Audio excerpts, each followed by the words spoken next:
friends. Today on this live, we are going to answer the question, are you a trusted advisor or are you a freelancer? Which one are you? All right. Now, if you can hear me, everything's good and you're excited to be here, give me a thumbs up. I love it. Also, before I forget, I have a webinar coming up. Go to elearningsecrets.com and register. Now, okay. Today's session is a little special because I got a question from one of my podcast subscribers. And on my podcast, I talk about what I talk about in these lives, except sometimes a little more deeply. There's a bit more personal stuff in there. But basically, one of my, it's about e-learning scenarios and interactive storytelling. What a surprise. So one of my subscribers sent me a question and I thought, this is solid. I know it's cross-platform stuff and you're like, whoa, I hope Susan doesn't mind that I actually just took her question and I'm doing a live about it. I just think it's a really great question. And also I think that, to be honest, this is something that I've struggled with and, this is my advice because I've lived it. So hopefully this is helpful. And her question is actually quite long, so I had to write it out because it's pretty detailed. So, Susan, thank you. I will make sure that this answer gets to you. So, question. I find most of my clients don't know what they want, so I walk them through my portfolio of options so they see what is possible and then decide. For many of them, this is the first time they've seen real e-learning. So how can I lead with a framework like you suggest I do? I want to offer my clients what they want and not make them feel like I'm limiting their choices, but at the same time, being able to have some predictability and consistency in the projects I work on, that would feel great. I think I want to specialize in interactive storytelling, but not sure how to make that transition without turning some people away. Susan. Can you resonate with that question? That's pretty tough, right? Especially because if I'm assuming Susan, because she has a portfolio and she has clients, she's a freelancer. And so this is the difficult choice here. I think the most actually important piece that she said is, she wants to specialize, but she does not sure how to make that transition without turning some people away. All right, that's the most important point as far as I can tell. It's the fear of turning people away, right? Okay, so, and I think that's what kind of messed this up a little bit. There's many factors that affect whether you're going to take a project on or not, whether you're an internal trusted advisor or an external trusted advisor. But let me just tell you the difference between a trusted advisor and a freelancer right now, okay? Because I've been both. So let's go trusted. Can you see that? Kind of. There's that squeak we love.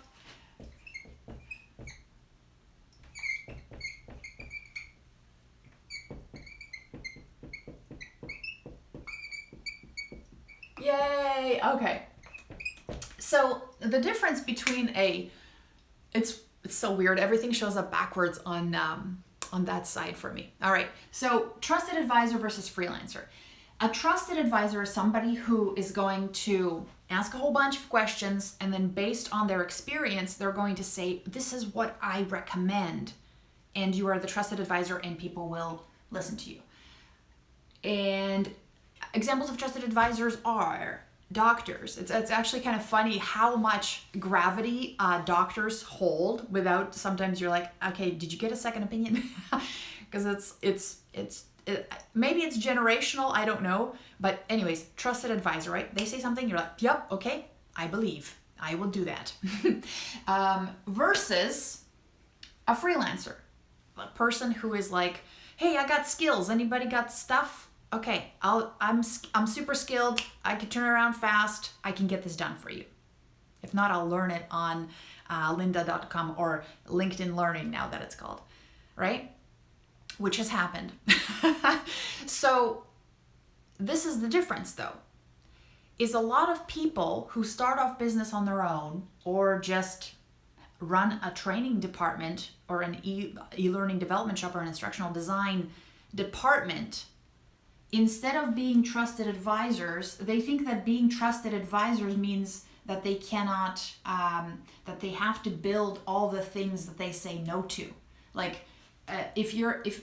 maybe I didn't say that the right way. Basically what I'm saying is that just because you don't offer everything, that does not mean you cannot give people advice on what is it that they need, and then have the guts to say, I don't do that. Like, I'm just going to tell you right now, what you actually need is explainer video, and I don't do that. I know some people who do. That's great. And when, and that also creates kind of like an opportunity for you to definitely solidify your skills and work on more things that you enjoy. Is this going to be easy? No. But think about it this way. So, because I thought about this and I'm like, okay, well, what's a good story that I could tell you that would help with this, right? Because one of the things you're like, yeah, but they're going to feel like I'm telling them no a lot, or they're going to feel like I'm limiting their options. Like, I want to see the oyster that is the world of e-learning, right?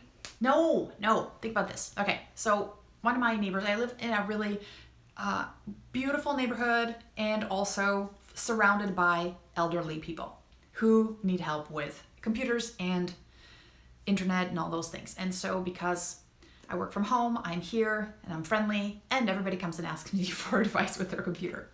So one of the ladies wants a new computer. So she came up, she goes, okay, Anna, I heard you help other people, so I was wondering if you could help me get a new computer. And I said, sure. Okay, what do you do?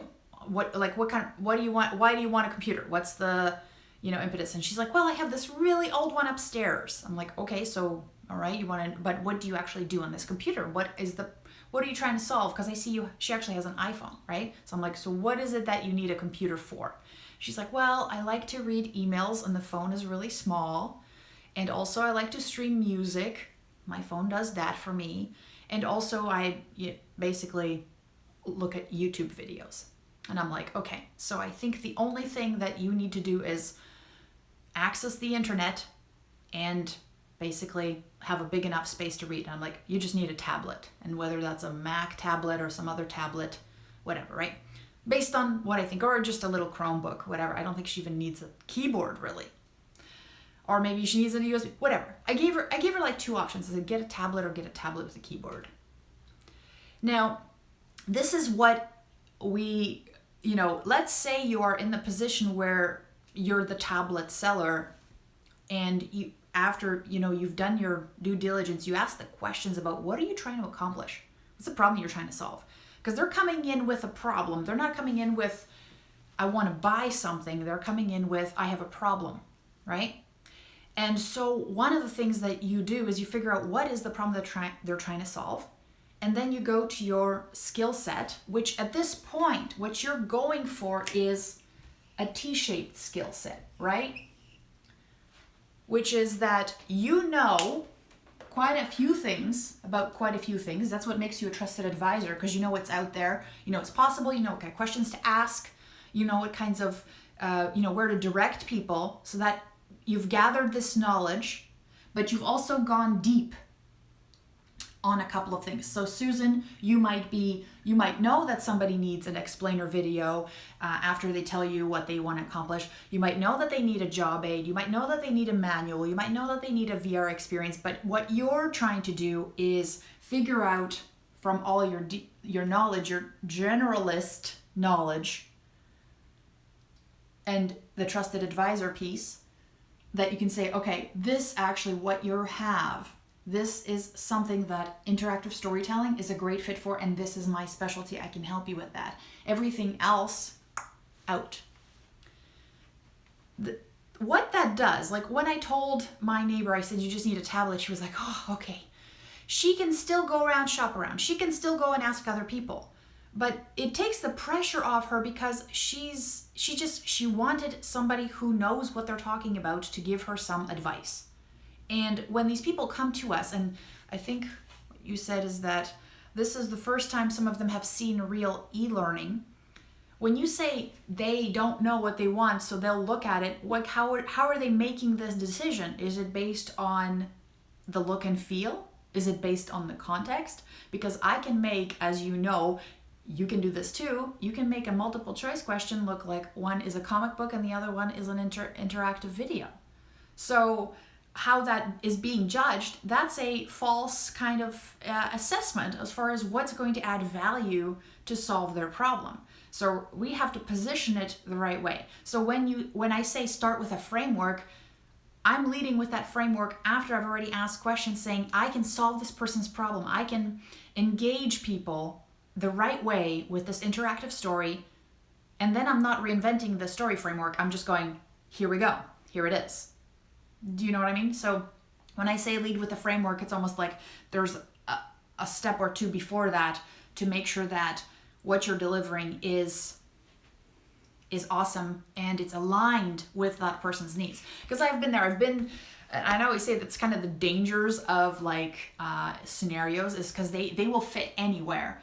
But do they really add the value that you need them to, or could you have spent your time invested in something else that would have better solved or more quickly solved the problem, right? That's what you're going for. So you're always asking those questions up front. But one of the things that's going to be hard for you is to say no.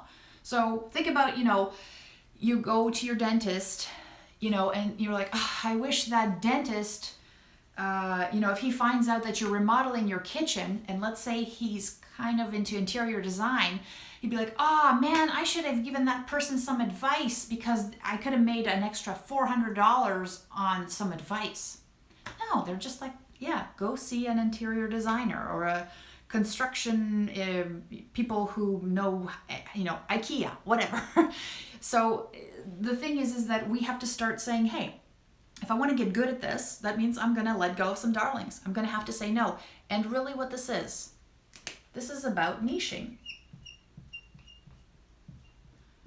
The world we live in right now, in this e-learning universe, it is foggy. There's people, things, software talking to each other and there's no boundaries. Sometimes that's good, sometimes that's bad.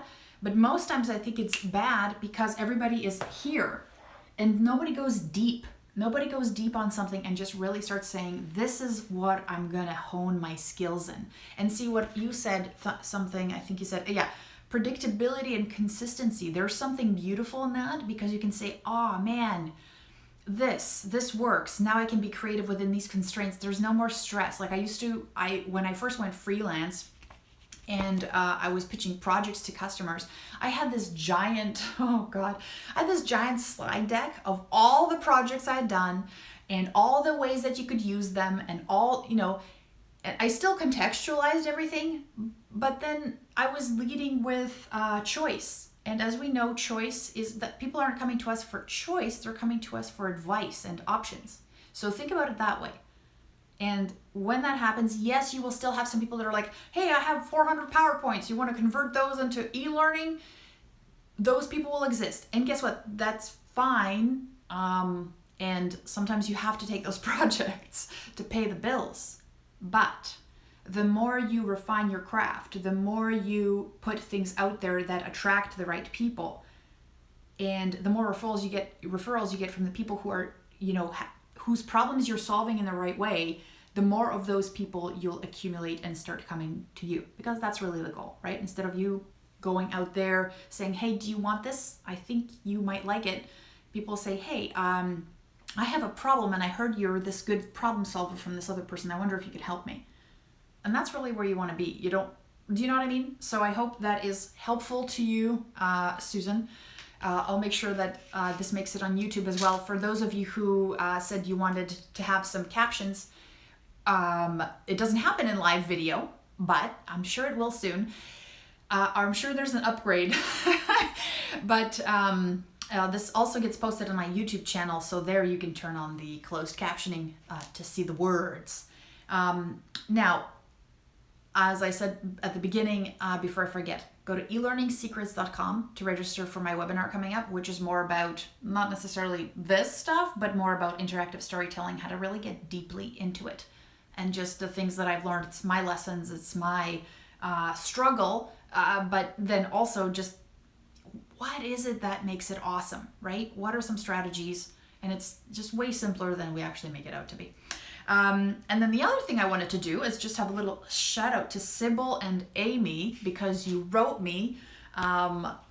Thanks so much. Like, if people subscribe to my podcast and listen to me, I tell them, hey, reach out, say hi, tell me about how you're doing. And they did. And I appreciate it. That's super awesome.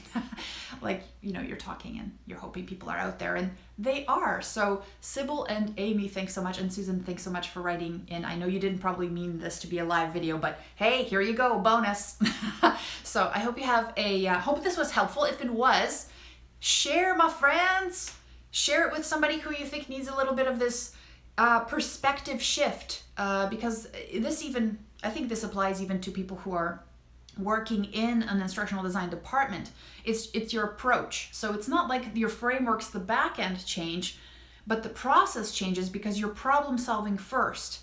And my suggestion is always keep on asking questions until you are clear on how you can help that person. Because the other challenges is, if they don't know what they want, and if they don't know which problem they're trying to solve, you will never produce a solution that satisfies an ambiguous problem. So you'll never meet the metric, and they'll never be satisfied, and you'll never, do you know what I mean? Like, you got to be clear on that problem and what they're solving, what that vision is, so that you can provide the best solution for it. Without it, it's all a fail.